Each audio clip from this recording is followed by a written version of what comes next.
This program is brought to you by Herbsmed Pharma Corporation.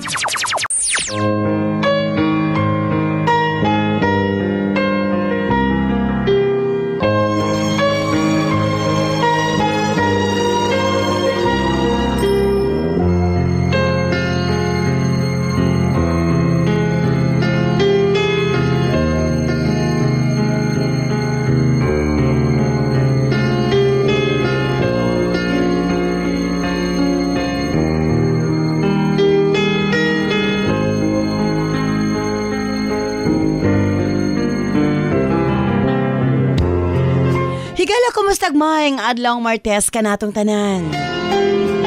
Sa makausap pa, welcome ning atong tulumanon. Sincerely, Ate Arlene.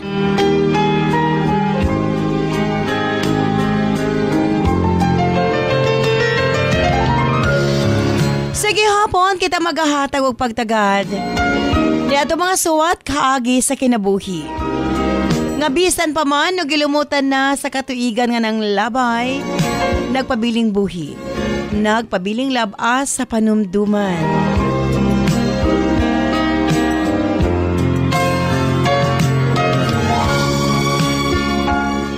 March 5, 2024, naiswatan po na sa mga itong paghahatagag pagtagad. And this time, ang atong letter sender, usa ka nagngalan og Yen.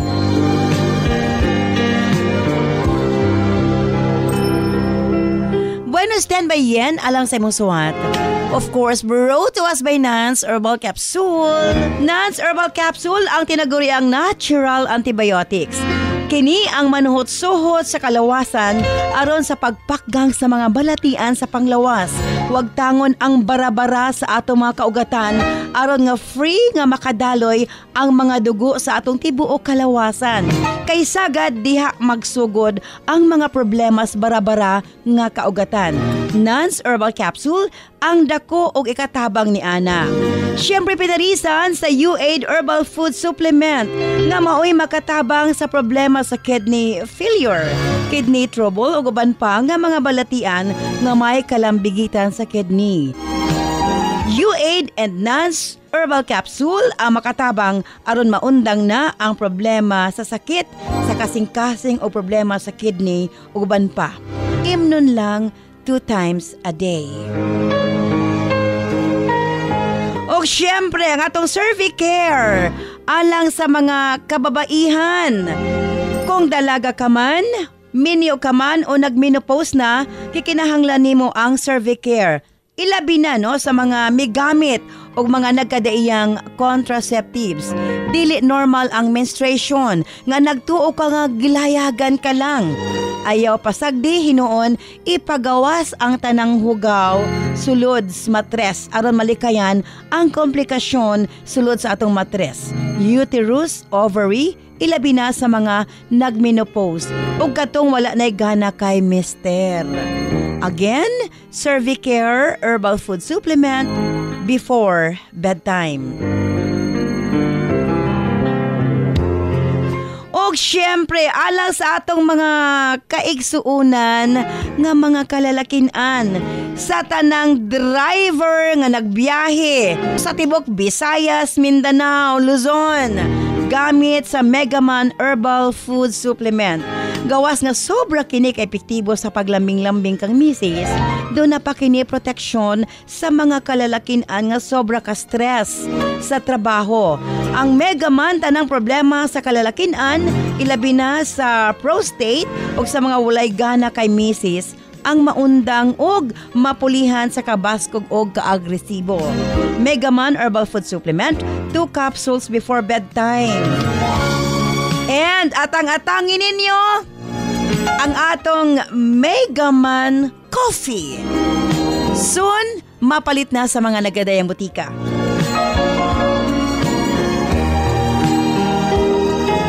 Og alang sa mga kabataan, i-promise bis ato mga kabataan nga hatagan nato sila og kalig-on sa ilahang panglawas aron nga makalikay sa mga balatian.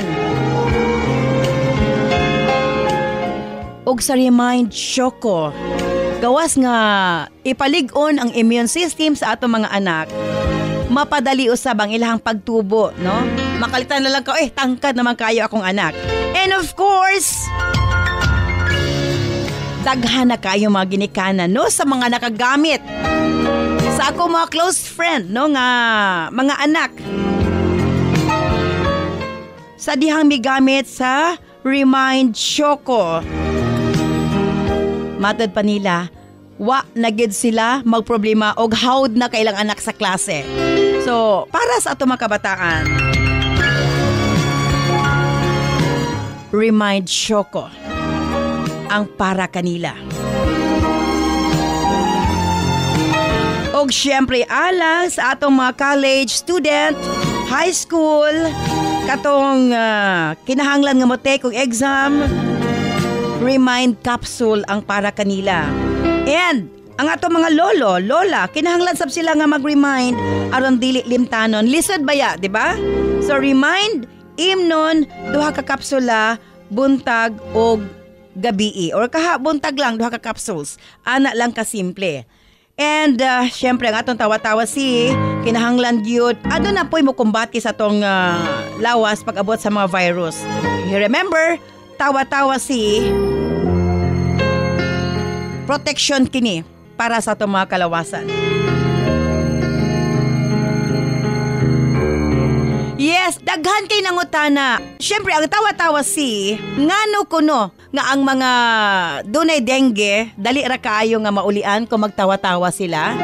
Tungod kay ang tawa-tawa doon na ni siya'y kapasidad nga muboga og bag-o nga cell. Iyang i-drain, syempre kapag magkasakit ka, ang imuhang mga cells, mga damay. So pinaagi sa tong tawa-tawa muboga siyang bagong cell, mo na nga maayo gilayon ang dunay dengue.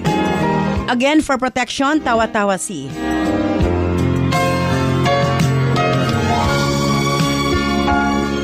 Og syempre, sukad ganito hangtod karon Nance liniment lang gihapon.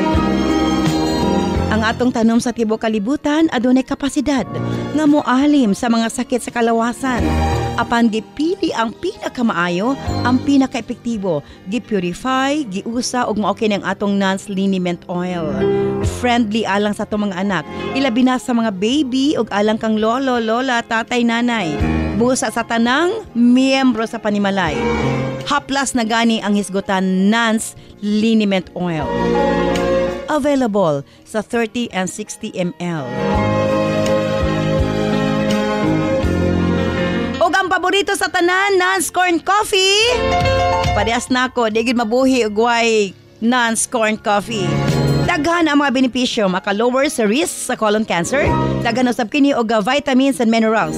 Unya maka-reduce sa hemorrhoids ug almoranas, maka-boost sa immune system, maka-prevent og anemia, desalaktod lami ang imong tulog, maka-reduce og cholesterol, labaw sa tanan malikayan ang Alzheimer's disease, maka-control og diabetes ug hilabi na ang hypertension. Maka-maintain usab sa maayo nga panan-aw og nindot nga panit, labaw sa tanan maka-improve sa ato mga kabukugan. Kung mga pika na lang, Nance Corn Coffee, daghan kag mga benepisyo nga makuha niini. Available sa halos tanang mga butika sa inyong mga lugar.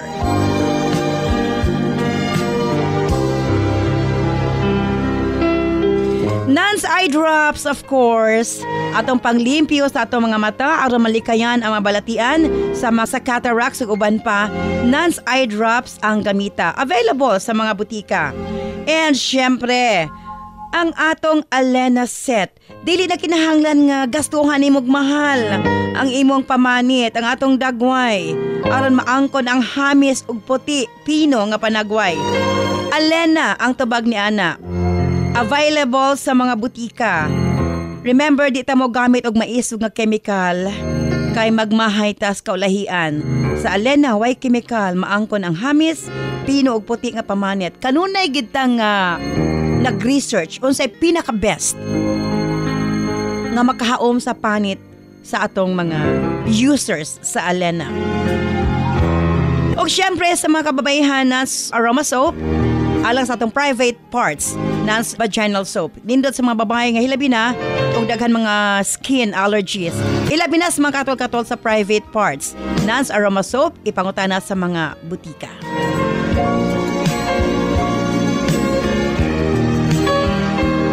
O syempre, alang sa itong Nance Million Bonanza, simple lang ang pag-appeal sa inyong pagpalit sa atong mga produkto. Selfie sa butika kung diin ka mo nagpalit. I-post sa atong Sensorly Ate Arlene Facebook page o i-PM ang inyong kasinatian. Pamasin ka mo ang mamahimong mananaog. 5,000 pesos kada adlaw. Isa sa Visayas, isa sa Mindanao.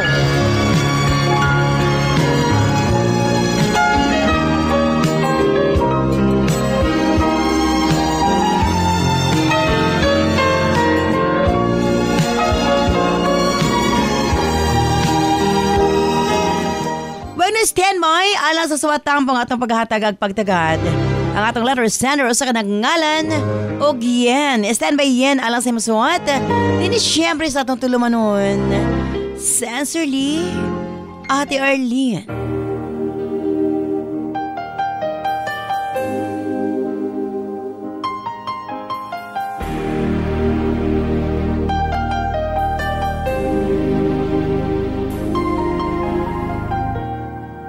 See the pain living in your eyes, and I know how hard you try.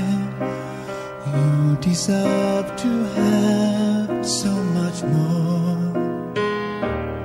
I can feel your heart and I sympathize, and I'll never criticize all you've ever meant to my life. I don't wanna let you down. I don't wanna lead you on. I don't wanna hold you back from where you might belong. You would never ask me why. My heart is so disguised. I just can't live a lie anymore. Dear Ate Arlene.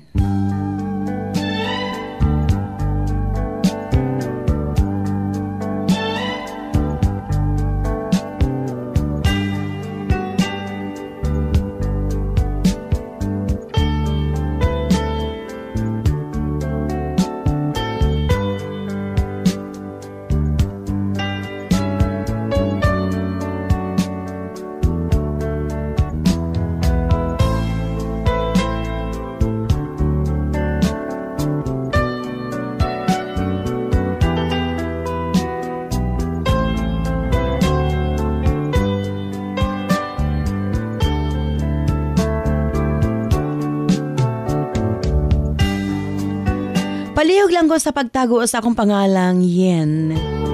24 anyos, taga Himalalod, Negros Oriental. Hangtod karon sakit pa ug wa pa ko maka-move on. Sinahitabong bangungot sa akong kinabuhi, ate.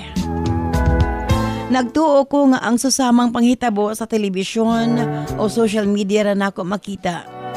Og dili kini mahitabo mismo sa akong kaugalingon. Nakaingon ko nga, usa kini kabangungot, nga hangtod sa hangtod, dili mawala sa akong panamduman.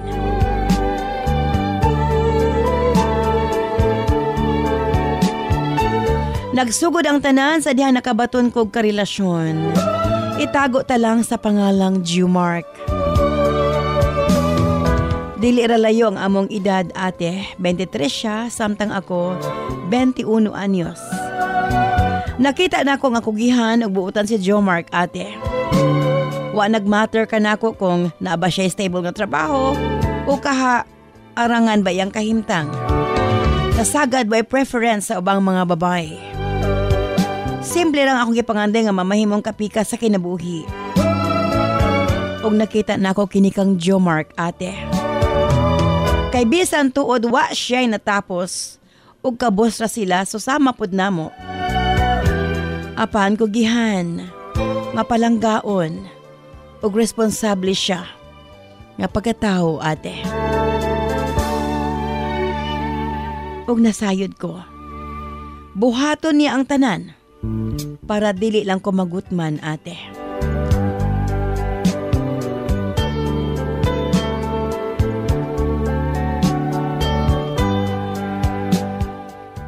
Mo kinihinungdan.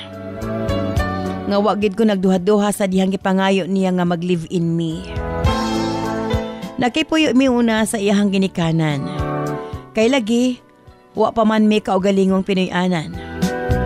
Apan, gahinay-hinay na og tukod og among payag si Jomark ate. Samtang nagpuyo mi sa iyang parents. Ug human sa usa ka bulan, namali na dayon mi sa among kaugalingong balay, Ate R.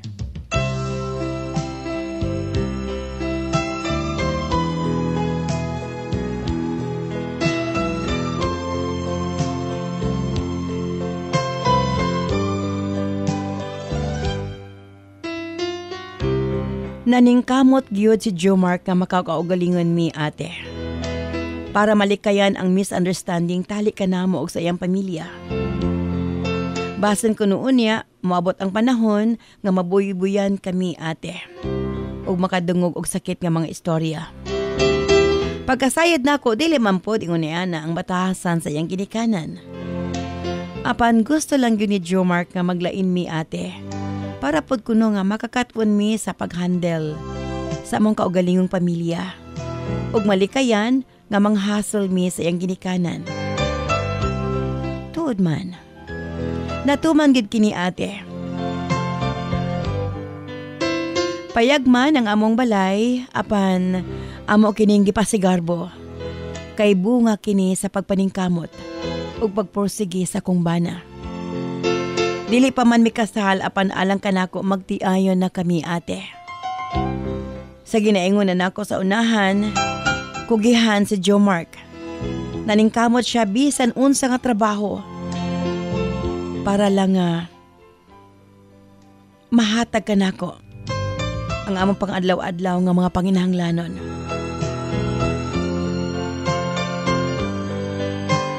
Abi mo ate hilig si Jomark mananom. Ug sagad, gatabang-tabang sab ko niya. Tinuod nga lisod ang kinabuhi nga pareho mingway saktong trabaho. Siguro mas lisod kung nakatunong kog tapulan nga lalaki. Busa dako kog pasalamat nga si Jomark ang gihatag kanako sa kahitasan. Kugihan ug madiskarte siya ate sa kinabuhi. Kanunay niyang ginasigurado nga dili gid mi magutman. Na ami mga manok Bisaya nga among mabaligya ug amo po makuhaan og itlog nga among pangkonsumo. Naapod mi alaga nga duha ka kanding. Mao kini ang akong pangandoy sa kinabuhi.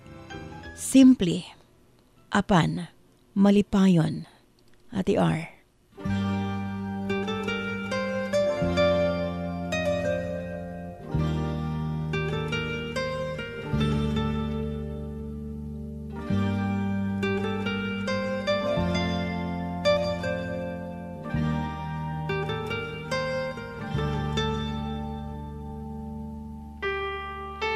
Hangtod sa 5 ka bulan namong pagpanag-ipon. Nabuntis ko ate. Grabe nga kalipay ang among gibati. Mas misamot ka inspire si Jomark sa pagpanginabuhi. Sayo kay siyang mamata para manglawog sa mga manok ug magtigway skanding. Siya usab ang kapreparar sa among pamahaw. Igo lang kumukaon sa kong pagmata ate. Sukad wa gid ko ginaobliga ni Jomark nga moatiman niya. Dili siya susama sa ubang mga bana nga magpaatiman gyud og asawa. Ingon ni ana kabutan si Jomark ate. Mas iya pa kong atimanon. Human sa iya pag-atiman sa mga buluhaton sa balay, magsugod na dayon siya pagpamasayro og gabal-habal. Muli siya udto para mokaon. Mabalik na pod sa pagpamasahiro. Dili na gani mo pahuway. Bisag kadyot lang. Unya magabin-an na dayon siya sa pagpauli. Lapoy na kaayo tan-awon iyang lawas. Pero mas ako pa ang iyang gikabalak-an. Tudo kayod si Jomark ate. Samtang gahulat mi sa paggawa sa among anak. Gusto niya nga nakaandam na ang tanang panginahanglanon. Sa bata ate before kini ihimugso. Makaingon ko nga ideal nga amahan si Jomark. Kay taliwala sa among kalisod, kapaningkamot siya. ug wa siya nagpasagad. Butang nga mas nahigugmaan ako pag-ayo nga to kaniya.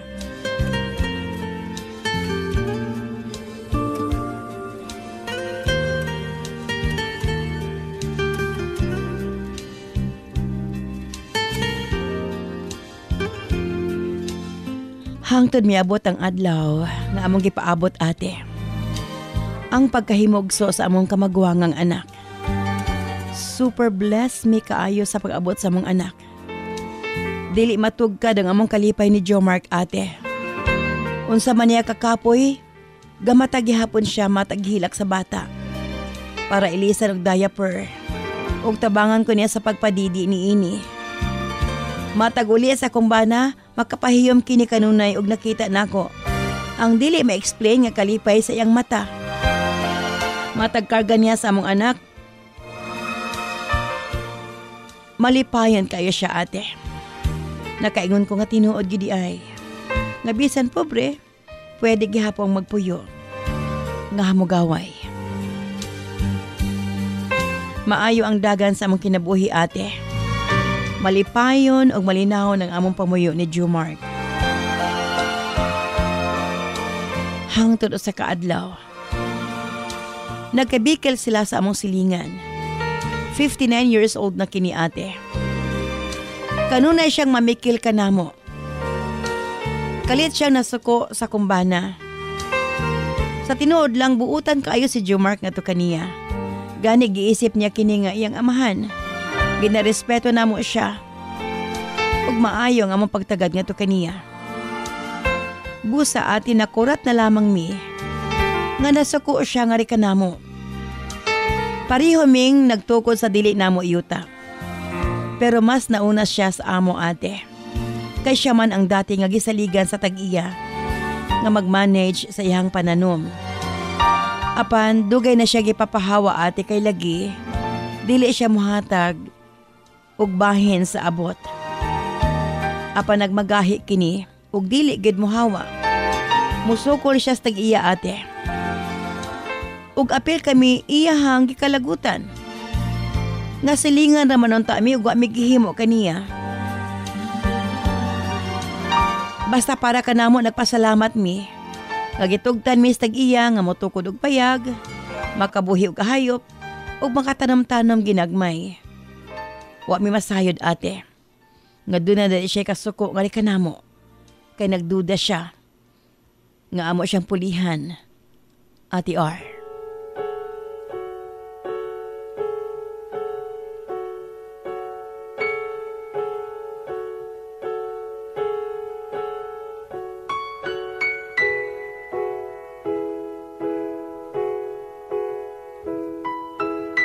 Ug didto mi nabalaka. Sa diyang gibaharan namin niya. Sa among kahadlok midangop mis tag-iyas yuta. Among gisulti ang among problema. Gipatawag ang maong lalaki. Nag-atubang mis barangay. Kauban ang tag-iyas sa yuta ate. Siguro sa kagustuhan sa tag-iya nga mohawa na ang maong tao. Giingnan niya kini. Nga ako na ang pabantayon sa iyang yuta ug wa na kinilabot sa mga pananom. Napahawa gyud ang mga lalaki ate. Gibawalan na pud kini nga motungtong sa property sa tag-iya. Grabe pa kini kaisog. Iya pang gisuklan ang tag-iya. Pero napugos na gyud siya sa pagpahawa ate. Tuod lagi maulaw pud mi sa tag-iya. Di panindigan na lang namo ang gisalig sa tag-iya siyuta nga rika namo. Kami na ang ga-harvest sa mga pananom. Ug amo kining gina-remit sa tag-iya ug bahala na ang tag-iya nga mohatag sa among bahin. Talagsa na lang makapamasayro si Jomark ug habal-habal. Kay lagi napamaylaing atimanon nga mga pananom sa farm. Nang labay ang mga bulan. Naging okay ang dagan sa among kinabuhi. Nawala na pod sa among nahuna ang nahimo namong kabikil sa dati namong silingan. Hangtod miabot ang fiesta. Sayo kayo may mata si Jomark para humano ng iyang mga trabahoon ug magkapamasahero siya ate. Kay lagi fiesta daghan kayo pasahero. Dako-dako pod ang mahimo niyang kita sa pagpamasada. Atong adlaw hapon na kaayo siyang mipauli. Kay nagsabot man mi nga manimba. Human sa pagsimba ate, magngit-ngit na kini. Nagabinaan gid kami sa pagpauli kay lagi nananaw pa man mi kadalig kalingawan. Pag-uli na mo gipakatulog na ako ang among anak. Wa na nako napansin na may lakaw na dai si Joe Mark ate. Nagpadayon na siya sa iyang pagpamasada kay lagi mangyayawat pod og kita. Abi na akong dali ra siya. Kay naa na pod mi sabot nga manglakaw kay lagi naaman ang iyang pag-umangkon nga maoy mobantay sa bata. Apan alas 8 kape na lang. Wa pa man siya mibalik. Akong itawagan niyang cellphone, dili man niya tubagon. Hangto dili na mo ring ate. Nagpaabot gid ko sa iya. Sa dihang, kalit ate. Nay miadto sa among panimalay. Nagpahibalo. Gipatay. Ang akong bana.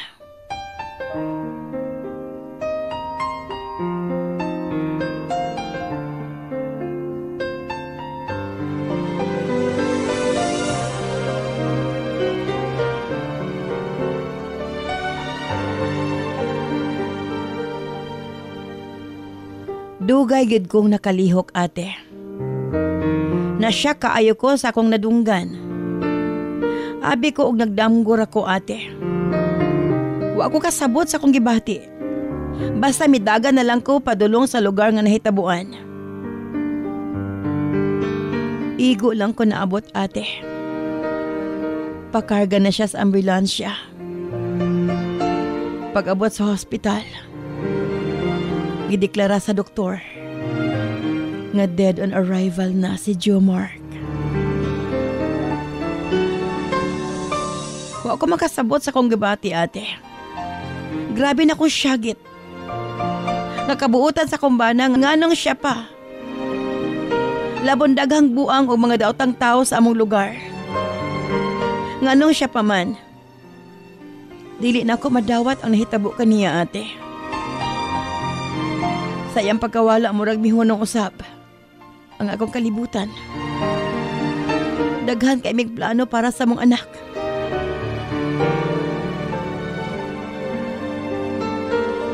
Ug para sa mong pamilya. Gatigom pa mi og kwarta para unta magpakasal. Sakit kaayo ati R. Grabe nga kasakit. Ang akong gibati. Magdako ang among anak nga way amahan. Niadtong tungura halos dili ko maistorya. Tulala ko permi ate. Magsige lamang kog hilak. Human nga nahatod si Joe Mark sa iyang ulahing pahulayanan. Gikuha ko sa iyang gilikanan para ila ko maatiman. Apan usa ka semana lang ko nagstay sa ila. Gikuha na ko ni mama. Nabalaka ko no siya pag-ayo nga rikan ako. Kay dili na ko ganahang makaon ate. Ug napiktuhan ang bata. Magasuso pa nga rikan ako.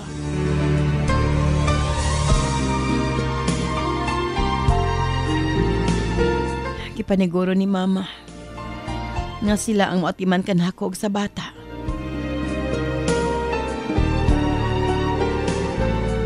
Ate, sa pagkakaroon padayon gihapon ko sa pagpaningkamot.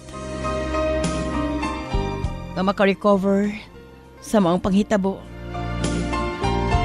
Anaa pa ang kasakit sa pagkawala ni Joe Mark. Naningkamot ko nga makuha-kuhaan ang kasakit ug ang trauma. Apan hangtod karon ate. Gastruggle gihapon ko. Lisod may kalimtan ang tao nga sobra kabuutan. Sobra ka-devoted sa iyang pamilya. Ang tao nga akong gimahal o gipangayo sa labaw makagagahom ati R.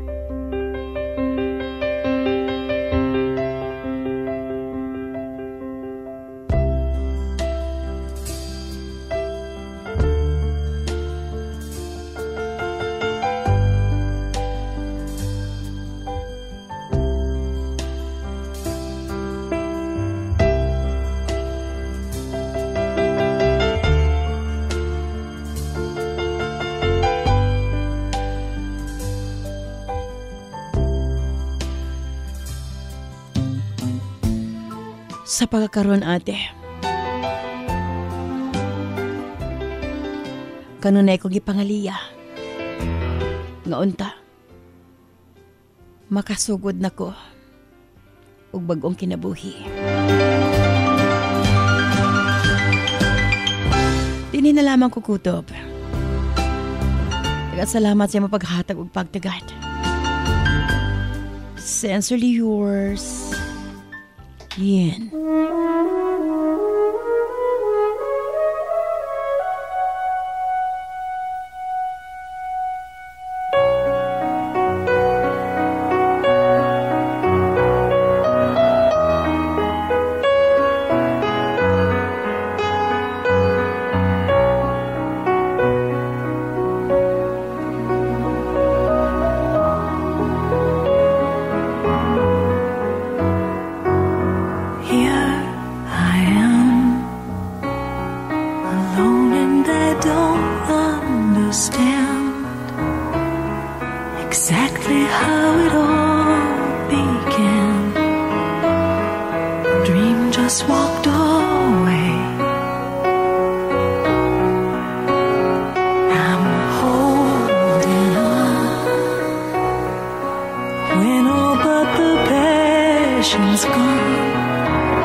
Choco is so delicious and yummy. I love Remind Choco. It makes me more smart and pretty. Para sa Smart Kid, Remind Choco, isa ka sa shay lang. Kada adlaw. Sa isa ka tasa, pwede init or bugnaw nga tubig. Remind Choco para paspas ang pagtubo og smart ang atong anak. This program is brought to you by Herbsmed Pharma Corporation.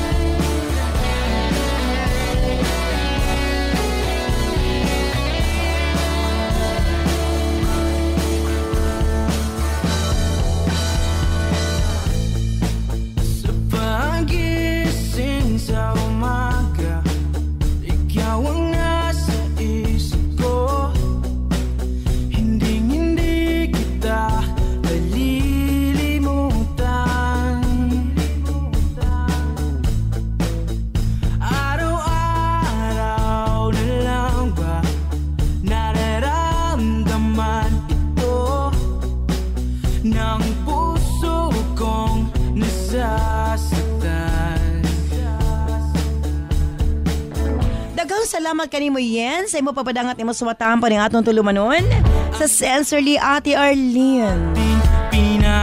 Bisan kinsa ang naa sa imong sitwasyon, nagkinahanglan gid og taas nga healing process.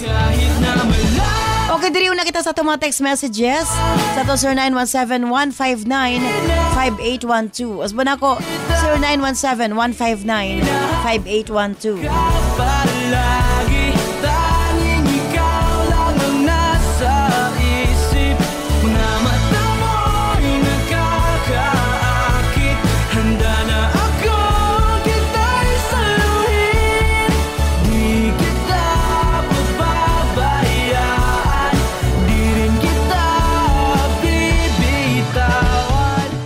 Ate Arlene, luoy kayo ang letter sender. Mayon taog masakpan gyud ang naghimo ini sa yambana para makaangkon siya gustisya ate. Eddie of Barangay Talisay, Surigao City.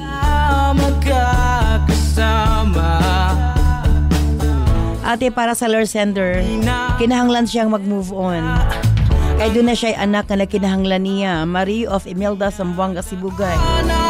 Dahil ikaw lamang at wala nang iba. Ate R, wag yung sama kasakit na mawadaan og mahal sa kinabuhi. Mayon ta og mabilanggo ang naghimo sa ingon, Ate Jerry Oporok Treswa o Lana del Sur.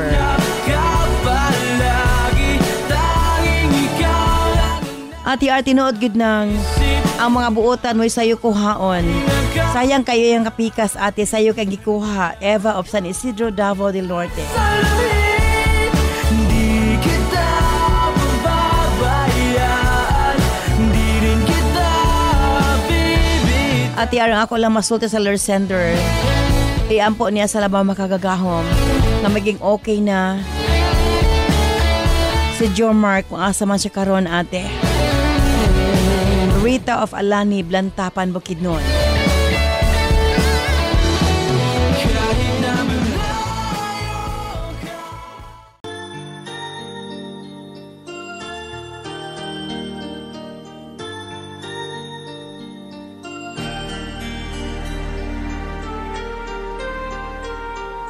Where you go, I'll always be with you.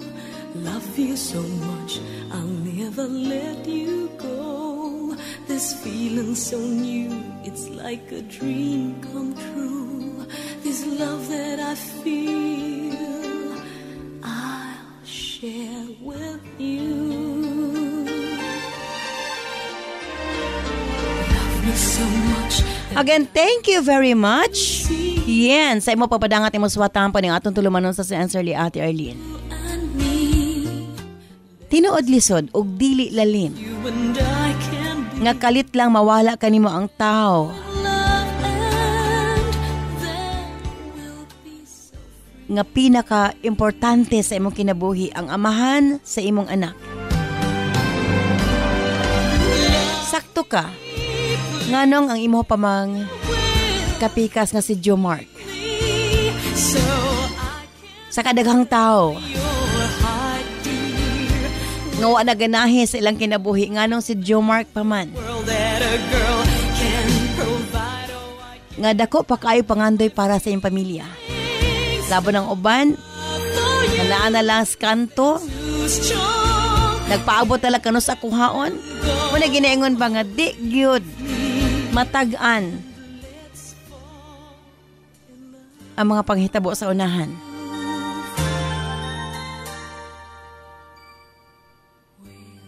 Ang ato na lang sa pagkaron, ayaw papakawala sa paglaom. Ipangaliya, ng unta, matultulan ang naghimo sa ingon. Aron sa ingon ni Ana, iyang tagamtamon ang silot sa iyang gihimo ngadto kang Joe Mark. Love me so much and I will let you see the beauty. Again, kinahanglan nimong dawaton o kinahanglan kang move on.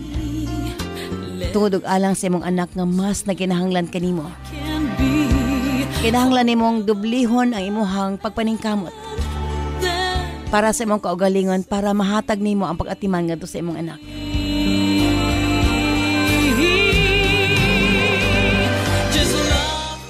Sa gikaingon ko na sa unahan, surrender nga to sa labaw makagagahom. Tungod kay, kung ang imong pangayoon nga to kaniyas, dulot sa imong kasing-kasing, iya ka nang ihatag nga na kanimo, yen. Manghinaot ko, unta, masilutan ang naghimo sa ingon nga to kan Joe Mark. Let's fall in love.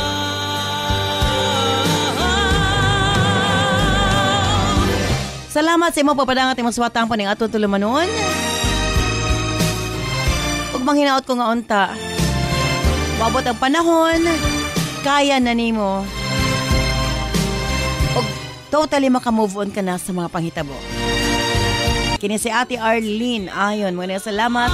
Bye-bye. I love you all.